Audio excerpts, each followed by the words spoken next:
Reisen Sie mit mir in die Toskana. Von oben ist die italienische Landschaft besonders faszinierend. Heiße Quellen, Olivenhaine, Zypressenalleen, eine traumhafte Kulturlandschaft. Kommen Sie mit, steigen Sie ein. Die Toskana liegt in der Mitte Italiens. Wir besuchen den südlichen Teil zwischen Siena und Grosseto. Kommen Sie mit mir an die Küste. Wir besteigen ein Fischerboot und erkunden die Lebewesen des Meeres. Geheimnisvolle Welt der Etrusker. Wie sind diese Hohlwege entstanden? Siena, du Schöne, über deine 1000 Dächer zu fliegen, ist fast so anziehend wie in guter Gesellschaft toskanische Antipasti zu essen. Von Genuss versteht man hier was. Und am Ende der Reise sind Sie sicher, genauso wie ich, verliebt in die südliche Toskana.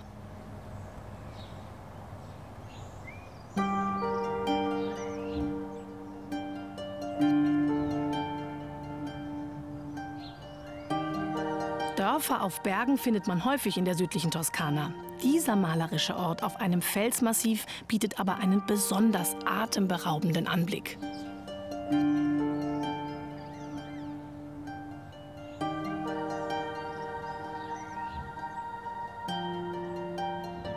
Ich erwarte Sie. Beginnen wir unsere Reise hier.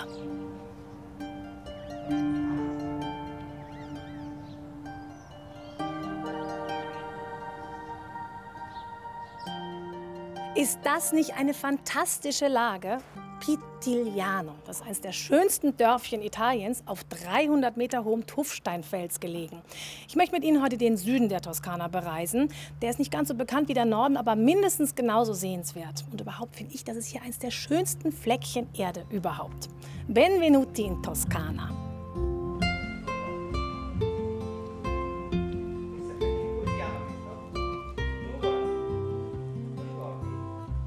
Pitigliano hat seinen mittelalterlichen Stadtkern behalten.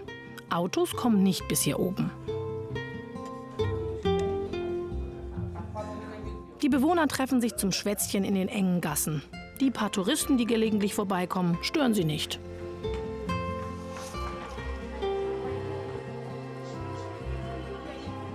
Und von überall dieser unglaubliche Blick in die Landschaft.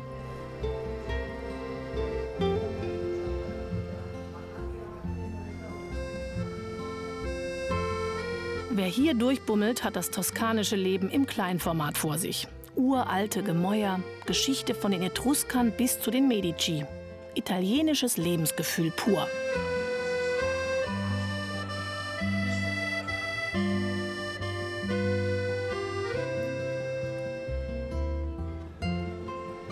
Hier habe ich mich mit Daniela Braun verabredet. Sie kennt sich bestens aus in der südlichen Toskana.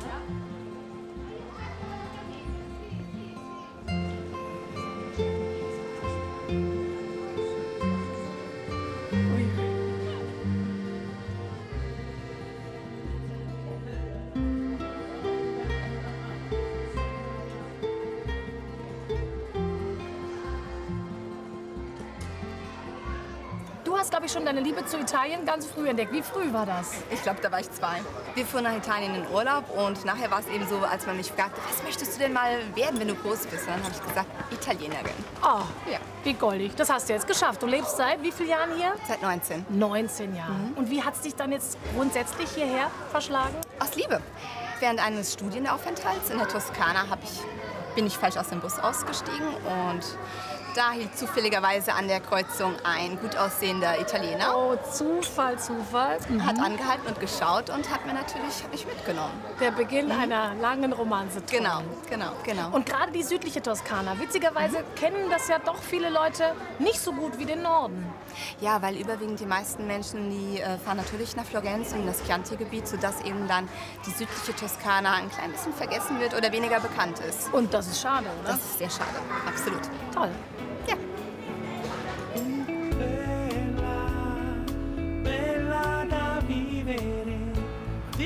Wir verabschieden uns von Pitigliano, das übrigens vor 3500 Jahren von den alten Etruskern gegründet wurde.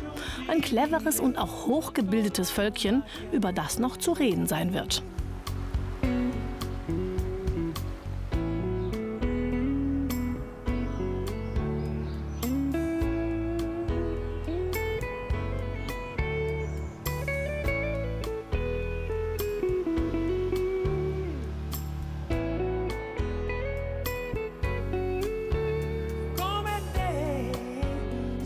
Latino, latino il battito, e rosso il vino. Wir fahren jetzt zum nächsten magischen Ort. Nicht weit von Pitigliano gehen wir baden, in den heißen Quellen von Saturnia. Sie werden staunen. –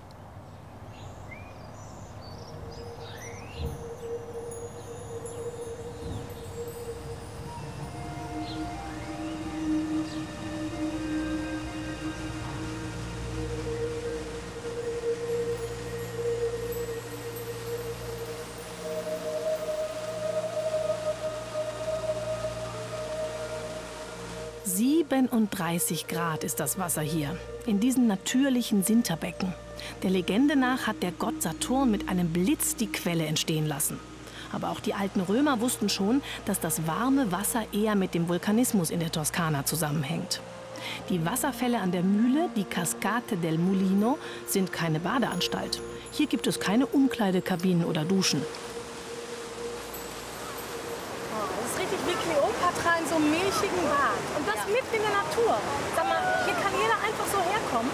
Ja, absolut. Das ist kostenlos. Das war vor einigen Jahren, war eben die Diskussion da, dass man eben Eintritt einführen wollte. Und da haben sich die Bewohner so gewehrt, dass es einfach erhalten bleibt, für jeden zugänglich und umsonst Das einfach. hat die Natur so geschaffen. Und jetzt wird's elegant. Wir sind zu dieser riesigen Hotel- und Wellnessanlage gefahren. Auch hier steht das Thermalwasser, die heiße Kraft der Erde, im Mittelpunkt. Doch man genießt sie ganz anders als in der freien Natur.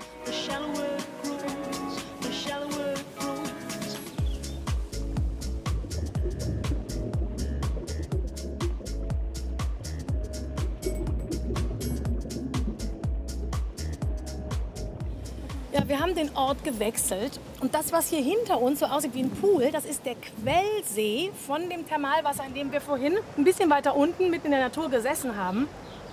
Hier um diesen Quellsee rum hat sich ein Luxushotel angesiedelt, wo wir jetzt gerade kurzfristig residieren. Und da hinten gibt es, glaube ich, auch noch einen öffentlichen Teil. Ja, Ne? ja, da kannst du also öffentlich hinein. Du zahlst einen Eintritt von ca. 20 €. Und dann darfst du eben auch das Quellwasser genießen. Die gesamte Anlage wird vom Quellsee gespeist. 800 Liter pro Sekunde spuckt die Quelle aus. Aus dem See wird das Thermalwasser in diese Becken geführt und von da aus weiter in einem natürlichen Fluss eben zu den Wasserfällen, in denen wir vorher gesessen haben. Diese Badeanstalt ist eigentlich vom Quellsee am Hotel abgetrennt. Aber auch hier haben die Einwohner von Saturnia etwas durchgesetzt. Während der Woche kann jeder für einen symbolischen Euro in dem See im Hotel schwimmen gehen.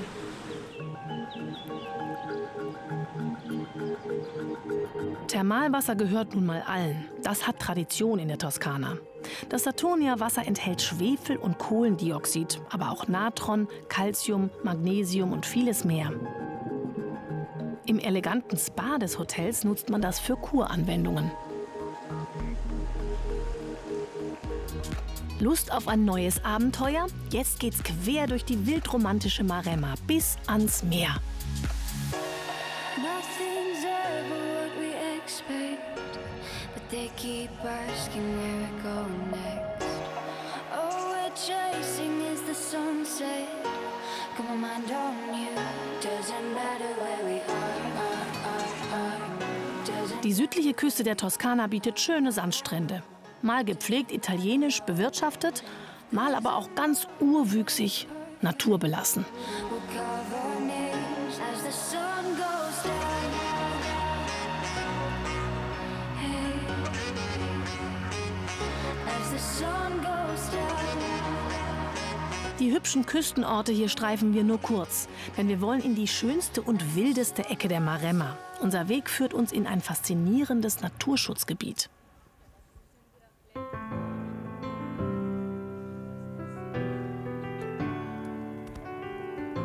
Die Fahrräder kann man sich am Eingang leihen. Dann geht es fast 25 Kilometer quer durch unberührte Natur bis an die Küste. Wir werden begleitet von Claudia, einer Florentinerin, die hier im Park deutsche Führungen anbietet. Während des Sommers ist das übrigens vorgeschrieben. Allein darf man den Naturpark nicht durchqueren. Aus Rücksicht auf seine Bewohner.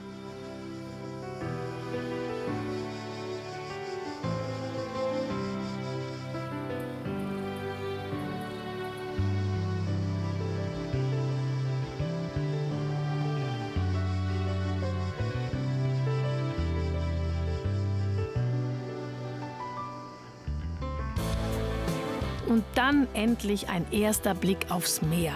Daniela und mir gefällt es gut, dass wir fachkundig geführt werden. Denn mir fallen jede Menge Fragen ein. Ich habe das Gefühl, die werden immer lauter. Das sind Zikaden. Das sind die Zikaden. Nicht Grillen. Keine Grillen, keine Heuschrecken, sind Zikaden. Es ist etwas anderes. Man sieht sie nie, weil sie völlig getarnt sind. Sie haben dieselbe Farbe der Rinder der Bäume. Das war jetzt hier schon eine sehr schön geteerte Straße, aber da wird es jetzt richtig steil und abschüssig. Geht's dahin? Genau, das heißt Le Torri, weil kann man bei diesem Weg 2 Wachtürme erreichen. Die Küste geschützt haben. Genau, auf der Küste gibt es verschiedene Wachtürme an diesen sehr hohen, schönen Orten, wovon möglich und sehr einfach ist, das Meer zu beobachten. Schon seit Mittelalter bis zum 19. Jahrhundert haben diese Türme funktioniert. Wenn der Feind nahte, hat man früher von Turm zu Turm Feuerzeichen gegeben, erzählt Claudia. Die Bevölkerung konnte dann ins Hinterland fliehen. Wie Soldaten stehen die Wehrtürme in einigen Kilometern Entfernung entlang der Küste. Heute kann man einige von ihnen besteigen und von dort einen wunderbaren Ausblick genießen.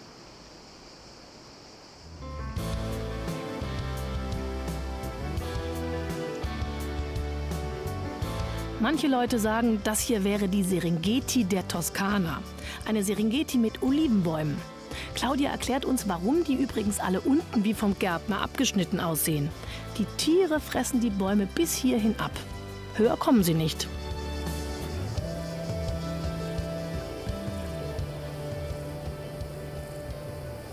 Und hier wächst der Rosmarin ja wie Unkraut. Das wächst überall. Das duftet auch so toll. Genau.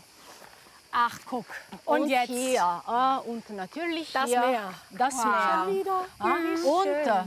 Und Da wechselt die Vegetation, Claudia. ja, wir enden die Hügel und beginnt das Haltesumpfgebiet, das ist trockengelegt worden. Und dann gibt es Pinienwald bis zum Strand. Dass die Maremma mal eine Sumpflandschaft war, kann man heute noch erahnen. Den Etruskern war es schon mal gelungen, das Land durch den Bau eines Kanalsystems teilweise trocken zu legen. Aber nach der Römerzeit versank es wieder im Sumpf. Und was viel schlimmer war, seit dem Mittelalter breitete sich die Malaria hier aus und raffte einen Großteil der Bevölkerung hin. Erst ab dem 19. Jahrhundert begann man erneut, die Sümpfe trocken zu legen, um der total verarmten Bevölkerung wieder auf die Beine zu helfen. Mit den Sümpfen ist auch die Malaria verschwunden. Jetzt aber ab an den Strand, wo wir in Kürze abgeholt werden. Von Paolo. Daniela kennt ihn gut und hat ihn für uns angerufen.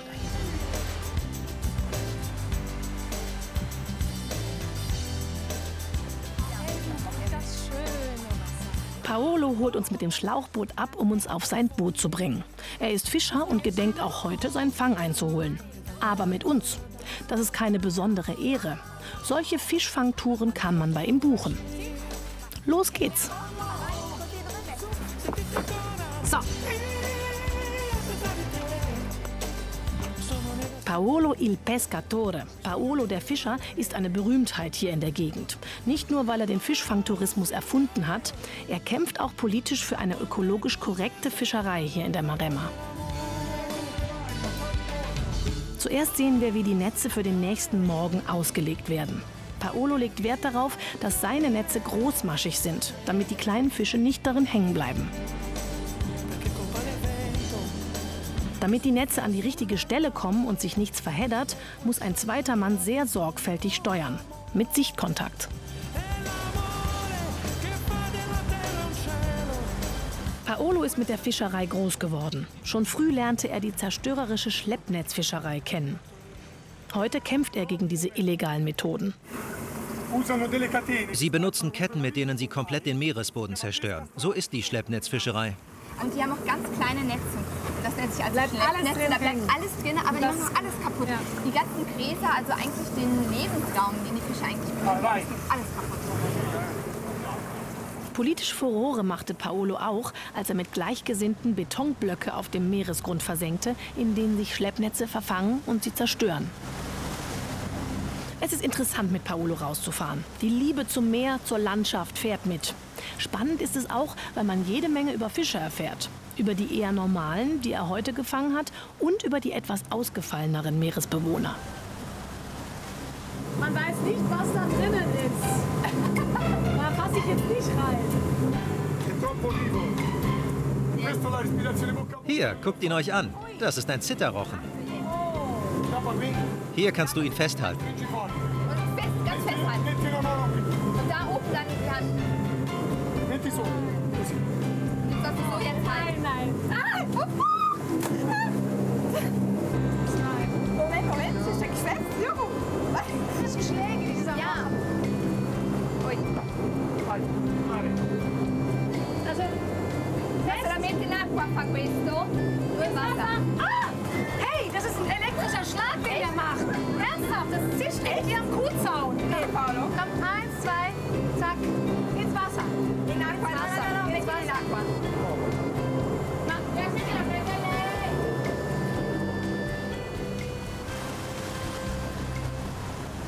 Aber die Lehrstunde ist noch nicht beendet.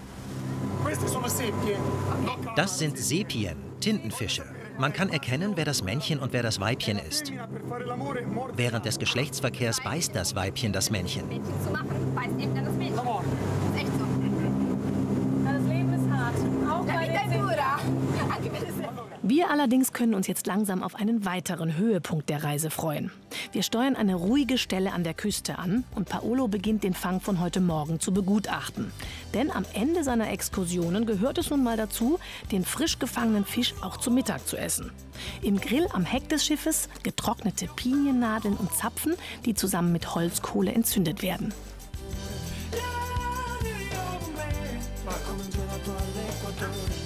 Paolo denkt wirklich immer an die Umwelt. In diesem Fall an die Möwen, die neben dem Boot schon begierig auf die Gräten und Fischköpfe warten. Alles ökologisch.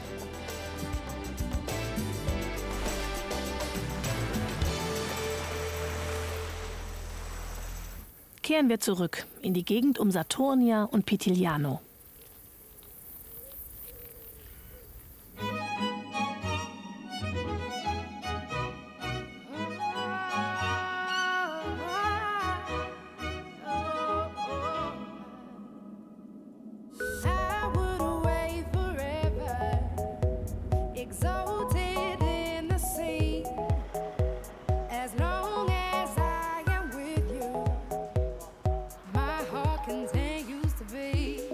Wir besuchen nochmal das Tuffsteinland.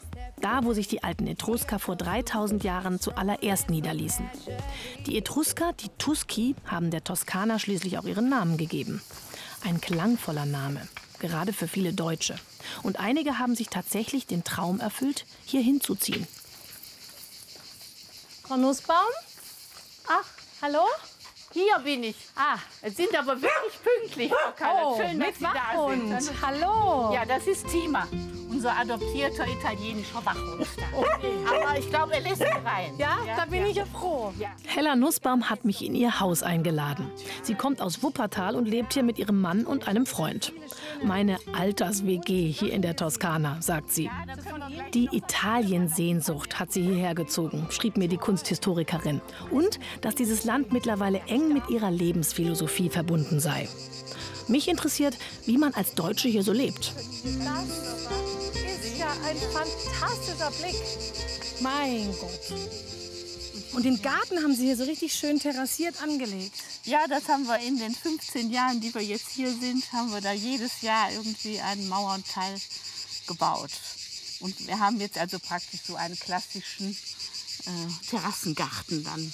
Und wie haben Sie dieses Haus gefunden überhaupt? Das ist ja wahrscheinlich gar nicht so einfach hier in der Freunde Toskana. von uns, die sind hier gewesen und einer der Freund ist Lehrer und dann hat er sich hier in die Gegend verliebt und gesucht. Und wir sind ein bisschen Nutznießer dieser Suche gewesen.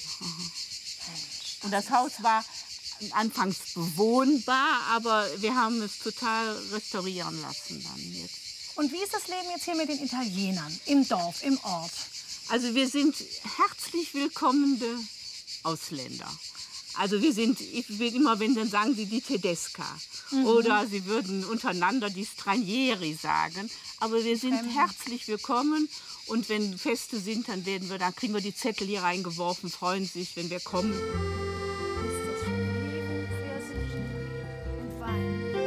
Wir machen einen kleinen Spaziergang. Erst an Weinreben vorbei, dann verengt sich der Weg und Hella Nussbaum sagt, dass sie mir etwas zeigen will. Etwas Besonderes, Rätselhaftes. Es hängt mit den Etruskern zusammen, mit ihren Muttergottheiten und ihrem Hang zu unterirdischen Welten. Spannend. Wenn wir so durch die Sonne gegangen sind, kommt der kühle Wind. Da ist eine Überraschung dann. Diese unglaublich hohen Wände sind von Menschenhand geschaffen. Das sieht man auch, wenn man sich ihnen nähert. Kratzspuren von Werkzeugen sind zu erkennen. Ja, das sind vermutlich alte handwerkliche Instrumente mit so 3 Zacken. Und das ist Tuffstein. Das ist Tuffstein, der leicht zu bearbeiten ist, aber es ist ja trotzdem eine Riesenaufgabe gewesen, das manuell zu machen. Es wird immer tiefer und tiefer, so unglaublich. Rätselhaft und magisch sind diese Wege. Sie werfen Fragen auf. Man weiß, dass alle Wege immer zu einem Grab geführt haben. Also alle etruskischen Hohlwege sind immer um ein Grab, um Nekropolen angelegt. Wenig später sehen wir sie dann, die etruskischen Grabkammern. Sie werden auch Nekropolen genannt. Manche sind ziemlich groß, andere klein und versteckt.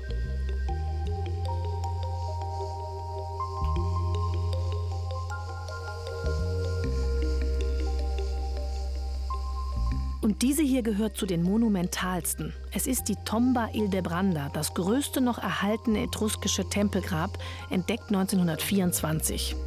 Fast alles, was wir von den Etruskern wissen, stammt aus ihren Gräbern. Erhalten ist das, was sie ihren Toten mitgegeben haben. Man hat Vasen gefunden, man hat Schmuck gefunden, sowohl Schmuck, der aus Mykonos kam, aber eben haben auch über eine hohe eigene handwerkliche Qualität verfügt.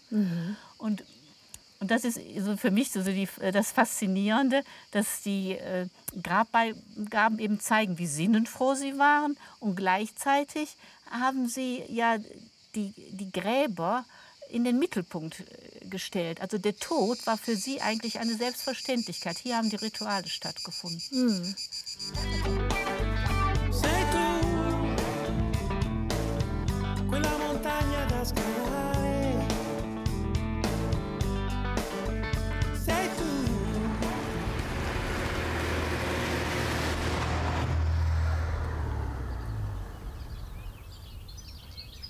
Wir erreichen das Val d'Orcia und sehen uns nacheinander die wunderhübschen Städte Pienza und Montepulciano an.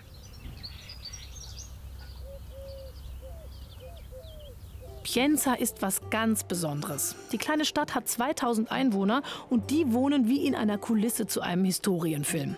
Pienza sieht noch genauso aus wie zu Zeiten der Renaissance und zählt deshalb auch zum UNESCO-Weltkulturerbe.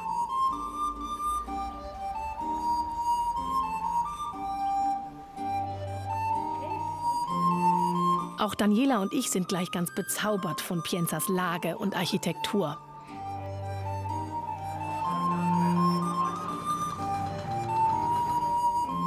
Nähert man sich der großen Piazza vom Wohnviertel aus, wandelt man durch idyllische Gassen mit schönen Ausblicken. Hier war ein Stadtplaner am Werk, der sein Handwerk verstand. Es gibt eine Via del Bacio, eine Straße des Kusses, und eine Via dell'Amore, eine Straße der Liebe. Und das alles in einer Stadt, die sich ein Papst ausgedacht hat. Es war der Wille Pius II., dass seine Geburtsstadt eine ideale Architektur haben sollte, so wie man sie sich im 15. Jahrhundert vorstellte. Zum ersten Mal in der Geschichte der Architektur wurden die Gebäude rund um die Piazza so angeordnet, dass der Ausblick in die Landschaft mit eingeplant wurde. Dem Papst und Bauherrn mit bürgerlichem Namen Aeneas Silvius Piccolomini begegnet man hier überall.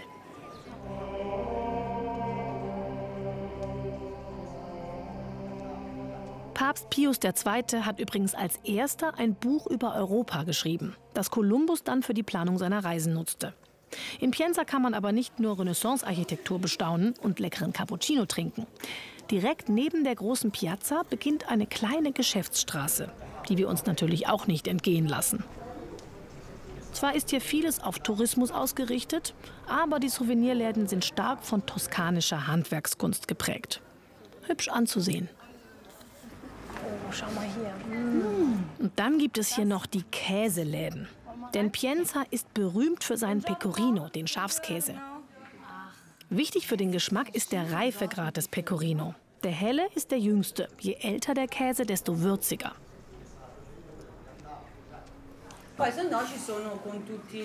Da drüben sind die aromatisierten Sorten mit Pfeffer, mit Walnüssen, Trüffel, Peperoni, Basilikum und Pinienkern.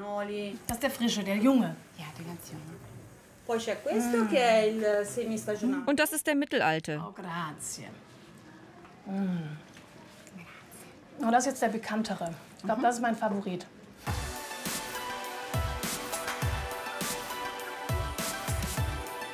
In dieser Gegend ist die Toskana im wahrsten Sinne des Wortes eine Kulturlandschaft. Ein riesiger Garten, seit Jahrtausenden von Menschenhand bewirtschaftet und gestaltet. Die Natur hatte hier eigentlich dichte Wälder aus Eichen und Tannen vorgesehen. Der Mensch rodete und pflanzte Weizen- und Zypressenalleen.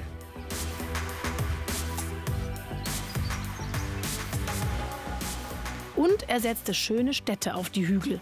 Auch diese ist wunderschön und auch voller Kultur. Montepulciano.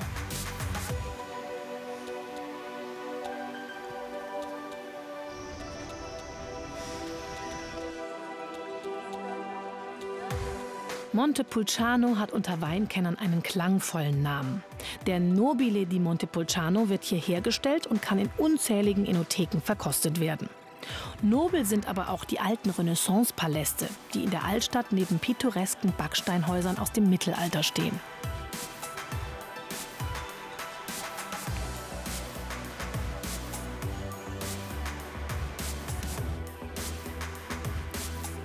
Uns interessiert hier ein ganz besonderer Palast. Einer, der eine Beziehung zu Nordrhein-Westfalen hat. Der Palazzo Ricci ist eine Musikakademie, gegründet und geleitet von Deutschen, mitten in der Toskana. Wie schön. Wie schön, dass Sie kommen zu unserem Opernabend. Hier ist das Programm. Erdmute Brandt, die Geschäftsführerin der Akademie, begrüßt die Gäste persönlich.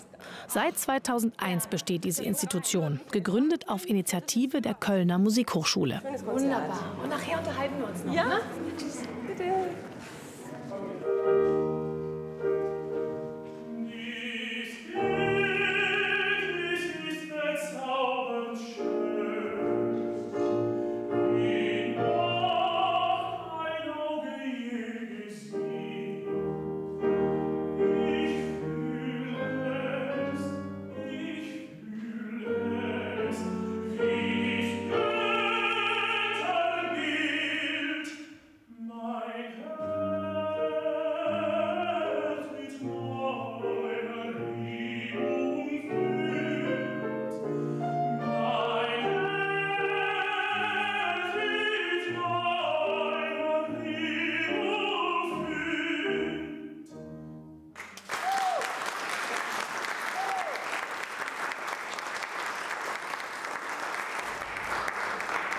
Palazzo Ricci, das klingt ja nach einer sehr vielversprechenden Familie. Was ist für eine Geschichte hinter diesem? Die Familie Ricci ist eine der ganz alteingesessenen adeligen Familien der Stadt gewesen, die jetzt ausgestorben ist. Die ersten Ricci sind bekannt aus Florenz im 12. Jahrhundert. Ricci heißt, glaube ich, Igel. Der Riccio ist der Igel, genau. Und den Riccio sieht man deswegen auch hier. Damit unsere Studenten sind begeistert, wenn sie im Gebäude rumgehen und überall diese Igel entdecken. Begeistert sind die Studenten der Akademie aber nicht nur wegen der schönen Dekoration. Die gesamte Umgebung des Palazzo inspiriert die Meisterschüler, die hierher kommen, um Kurse zu absolvieren. So hatte sich das wohl auch der Komponist Hans-Werner Henze gedacht, der an der Kölner Musikhochschule lehrte und Montepulciano als erster für eine Akademie ins Gespräch brachte.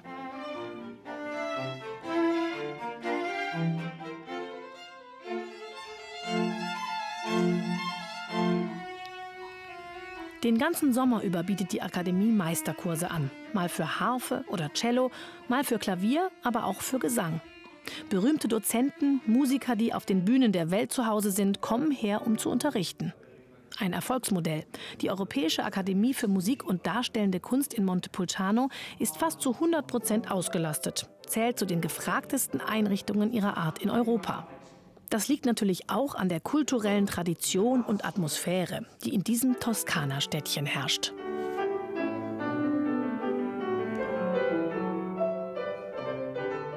Die Umgebung ist schon sehr speziell. Also es hat ein völlig anderes Gefühl, wenn man hier in diesem Palazzo, auch mit diesem Ausblick rund um die Landschaft, die Luft, der Geschmack, das hat einfach etwas ganz anderes als in Deutschland. Also ich fühle mich auch ein bisschen freier, nicht in diesem Hochschulmodus, was man so kennt. Man geht in seine Übezelle und übt das alles.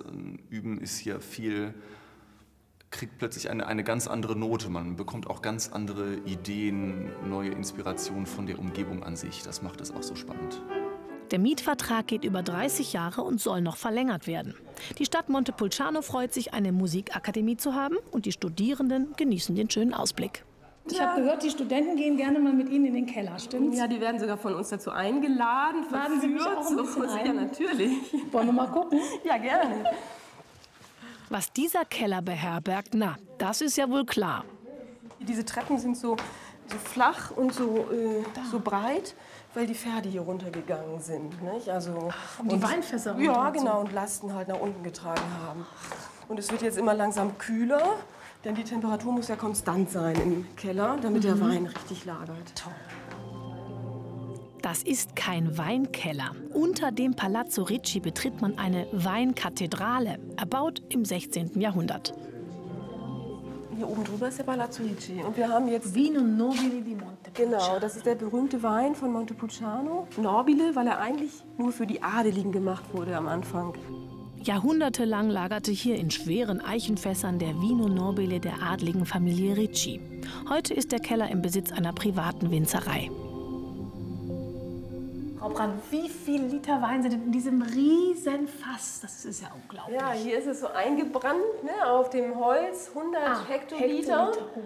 10.000 müssten das sein. Genau, 10.000 Liter. Hier auf diesen Holzwänden, ne, die sind so ein bisschen gewölbt, da die Akustik ist ganz da ist eine speziell. ganz besondere Akustik. Und haben Sie da schon musiziert? Kann man auch Musik machen, das klingt dann sehr besonders. Haben wir auch schon gemacht. Dann Anstoß. Salute. Schon der Klang, guck.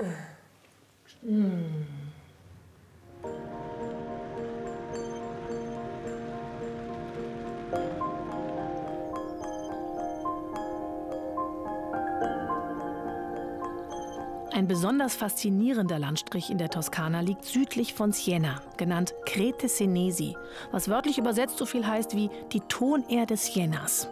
Man ahnt schon, hier hat die Landschaft eine ganz besondere Färbung.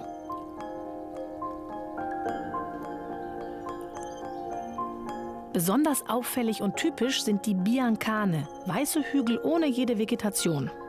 Einzigartig ist übrigens auch das Wetter, das wir auf unserer Autofahrt durch die Krete erleben.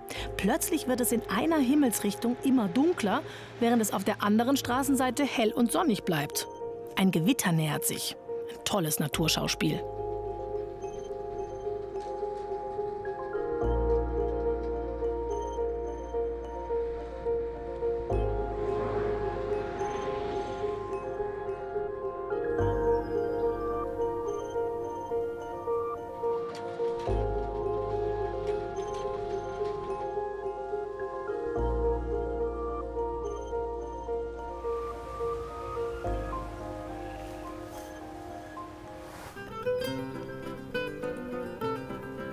Am nächsten Tag scheint wieder die Sonne und macht Lust auf eine Landpartie. Unser Ziel ist eine echte Fattoria. Was das ist? Ein italienischer Bauernhof. Hier wird auch Agriturismo gemacht. Das heißt, hier können Touristen auch essen und übernachten, wie auf vielen Bauernhöfen in der Toskana. Und die Lebensmittel, die hier hergestellt werden, kann man auch kaufen. Dieser Betrieb hier mit über 1000 Hektar, übrigens ziemlich groß, nennt sich La Vialla und ist was ganz Besonderes, wie man noch sehen wird. Geleitet wird er von 3 Brüdern. Mit dem jüngsten Bandino gehe ich Basilikum ernten. Fast alles, was die Fattoria verarbeitet, wird auch selbst angebaut. Und das ist eine ganze Menge. Aber jetzt erstmal Kräuterernte. Bandino zeigt mir, wo man das Basilikum köpft. Die obere Part nehmen. Okay, den oberen Teil so abknapsen? So? Ja, so einfach. Und dann hier. Wenn man den oberen Teil großzügig abknipst, den Rest aber stehen lässt, wachsen die unteren Triebe noch mal nach. Das Basilikum bringen wir in die Küche und gucken, was hier sonst noch hergestellt wird. 25.000 Olivenbäume wachsen auf dem Gelände, 15 verschiedene Sorten. Und alles gedeiht hier ohne Chemie. Denn La Vialla ist vollständig biologisch dynamisch, mit eigener Wasserwirtschaft und Energieerzeugung. Das extra native Olivenöl wird hier schonend gepresst, technisch auf dem allerneuesten Stand. Die 1300 Schafe hier genießen ein freies Leben und werden auf der Weide gemolken. Für die Käseherstellung, den hauseigenen Pecorino. Die 29 Wohnungen für Gäste sind überall auf dem Gelände verteilt. Der italienische Staat überwacht die landwirtschaftlichen Betriebe. Das Geschäft mit den Übernachtungen darf nämlich nur einen kleinen Teil des Einkommens ausmachen. Wir sind in der Mühle angekommen. Hier wird Mehl gemahlen, um nebenan gleich zu Brot und Gebäck weiterverarbeitet zu werden.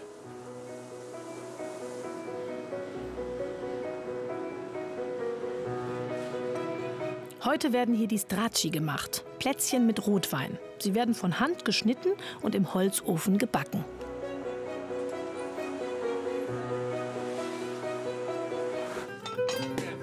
Am Abend kommen die Gäste. Denn heute ist die Küche geöffnet. Den Aperitif servieren die Brüder höchst selbst. Sie sind stolz darauf, wie sie das Erbe der Eltern weiterentwickelt haben. Ende der 70er Jahre, erzählt Gianni der Älteste, kauften Vater und Mutter die ersten Ländereien hier auf. Mit dem Gedanken, gesunde, naturreine Nahrung herzustellen. Sie begannen mit biologischen Anbaumethoden, als davon in Italien überhaupt noch nicht die Rede war. Schon damals wollte die Familie Lebensmittel herstellen, ohne Pestizide und andere Gifte. Du als der älteste Bruder, wie war das denn für dich, hier aufzuwachsen? Was sind die ersten Erinnerungen? Meine ersten Erinnerungen an die Fattoria hier. Da denke ich an den ersten Gutshof, den meine Eltern 1978 erworben haben. Als ich mit meinen beiden Brüdern mit nur 14 Jahren mit dem Jeep und natürlich ohne Führerschein über die engen, steilen, enorm schwer befahrbaren Wege der Ländereien gefahren bin, um mit einem improvisierten Karren Trauben zu ernten.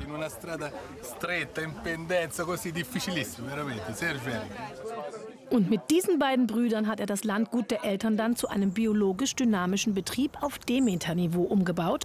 Der Betrieb arbeitet übrigens gewinnbringend. Man verkauft allerdings kaum in Italien, sondern fast alles in Deutschland. Warum Deutschland? Weil Deutschland 1990 der einzige Ort war, wo sich überhaupt jemand für biologische Landwirtschaft interessiert hat.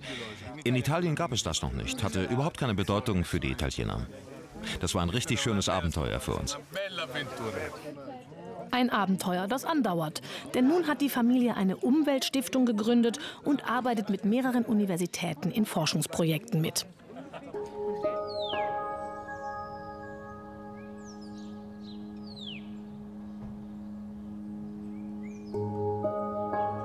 Der Torre di Mangia, das Wahrzeichen Sienas, schläft noch. Wir erreichen die Stadt früh am Morgen und genießen den Anblick zunächst von oben.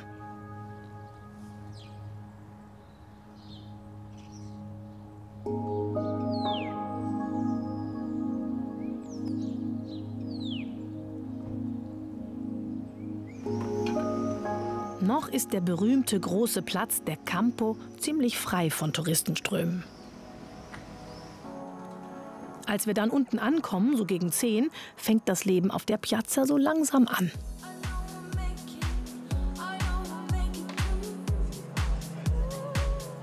Auf diesem riesigen Platz gibt es keine Bänke. Alle setzen sich einfach auf die Erde. Wir auch.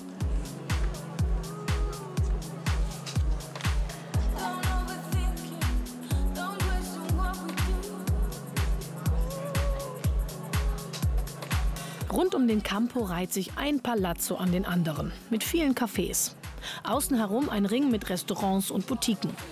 Die riesige Altstadt von Siena ist bis auf wenige Taxis komplett autofrei. Das wird streng überwacht. Und jetzt gehen Daniela und ich erstmal Kaffee trinken. Und zwar bei Nannini.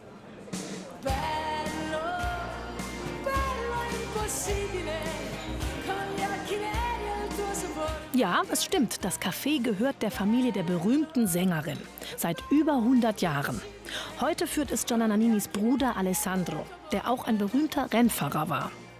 Nannini ist eine Institution in Siena mit einer riesigen Produktpalette.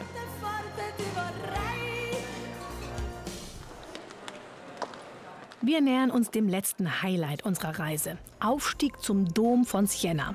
Wirklich sehenswert. Italien ist ja voll von kunsthistorischen Höhepunkten. Der Dom hier gilt als eines der bedeutendsten Beispiele gotischer Architektur. Und er ist schwarz-weiß gestreift. Schick.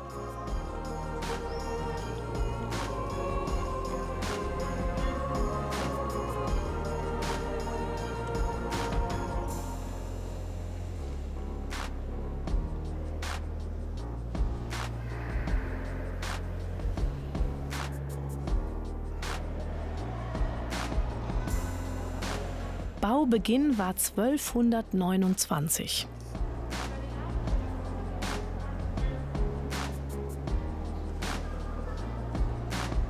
Den ganzen Fußboden bedecken Intarsienarbeiten aus Marmor, deren Entwürfe ziemlich berühmte Künstler geschaffen haben. Das ist wirklich eindrucksvoll.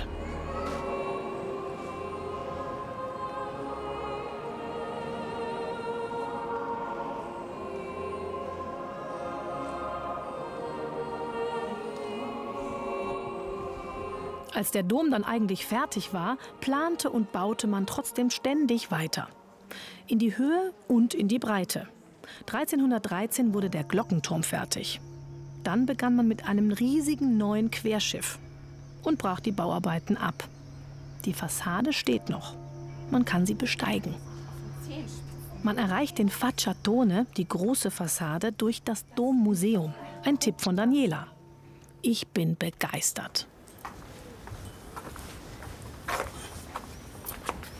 So, da haben wir jetzt wieder den Torre del Mangia mit der Piazza del Campo unten drunter. Was? Und dahinter hast du dann die wunderschöne Landschaft. Und diese schönen einheitlichen Ziegeln überall. So ein tolles einheitliches Bild gibt es. Oh. Das war wirklich ein super Tipp, hier hochzukommen. Das muss man wissen. Ja. So einen tollen Blick von hier oben.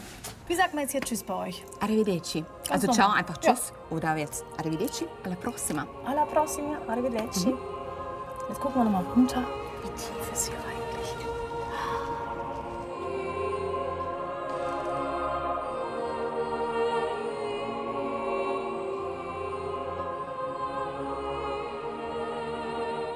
Und wo geht Ihre nächste Reise hin? Schreiben Sie es gerne mal in die Kommentare. Und für noch mehr Inspiration einfach unseren Reisekanal abonnieren. Aber wichtig, die Glocke betätigen, denn sonst bekommen Sie keine Nachrichten, wenn wir neue Videos posten. Danke fürs Zuschauen.